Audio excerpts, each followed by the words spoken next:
فيديو النهارده هبداه لكم كده من اول شوربه اللحمه هنعملها بطريقه حلوه جدا لغايه طبق الفته القمر ده. يلا بينا نشوف هنعمله ازاي ونقول بسم الله وعلى بركه الله. اول حاجه بعملها وهي اني بجيب اللحمه وبكون مجهزه بصله، بحط عليها رشه من الملح ورشه من الفلفل الاسود، بدعك البصل بالملح والفلفل الاسود حلو جدا. اهم خطوه واحلى خطوه ان انا ادعك البصله كده بايدي بالملح والفلفل الاسود، بتديها طعم حلو جدا. وكمان بحط على اللحمه البصله اللي احنا دعكناها دي، هسيبها حركه نص ساعه كده. تعالوا بقى نعمل احلى شوربه. جبت الحله حطيت فيها حته سمنه بلدي كده، وبعد كده نزلت عليها باللحمه. بحاول ان انا اشيلها من البصل، يعني بحاول ان انا اشيل البصله منها عشان اديها تشويحه كده. تمام، هديها بقى تشويحه. بعد كده هنزل بالماسوره. الماسوره دي بتدي طعم حلو جدا جدا للشوربه، يعني هتلاقوها نزلت دسامه كده ونزلت بهاريس كده فيها. بعد كده هحط بقيه البصله وهقلب بقى حلو كده. التشويحه دي انا عايزاكم تشموا الريحه، بجد تحفه قوي. هكون محضره ميه سخنه، هنزل عليها بالميه السخنه. تمام، وهقلب بقى الحاجات دي كلها مع بعض. هحط جزر وهحط كمان طماطمايه. تمام كده. بعد كده حطيت ورق لورا وحطيت حبهان وحطيت بهارات لحمه وحطيت كزبره ناشفه.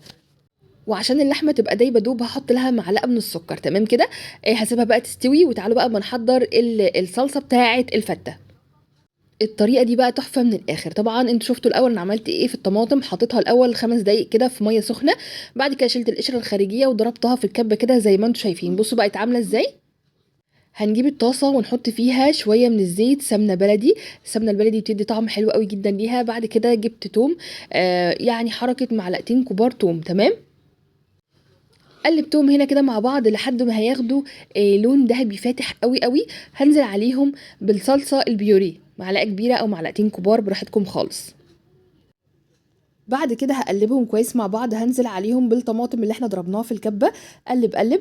هبدا هنا اللي انا ههدي النار عليها وهقلبها، وبعد كده هحط لها شويه كده حلوين من الخل. تمام كده. هحط لها البهارات وهي عباره عن ملح وفلفل اسود، شويه كمون، شويه كزبره ناشفه. لو عايزين تحطوا شويه شطه صغننين حطوا، بتديها برضو طعم حلو قوي. عايزه اعرف ايه تركاتكم في الصلصه بتاعه الفته، اكتبوها لي في الكومنتات كده. هنا ده طبعا عيش ونشفته، وبعد كده بقى طبق الفته اعملوه بالطريقه اللي انتوا تحبوها.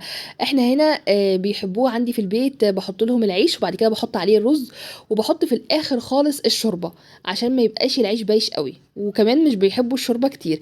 بعد كده بقى بنحط عليها الصلصه وتاكلوا احلى طبق فته. عاوز اعرف بقى بتحبوا الفته العاديه اللي بالخل والثوم ولا اللي بالصلصه؟ اكتبوا لي في الكومنتات. واهم حاجه ما تنسوش لو وصلتوا لهنا تصلوا على النبي وتتابعوني. انا ساره جمال من بورسعيد. باي باي حلوين. Bye bye, hit this like. I love you.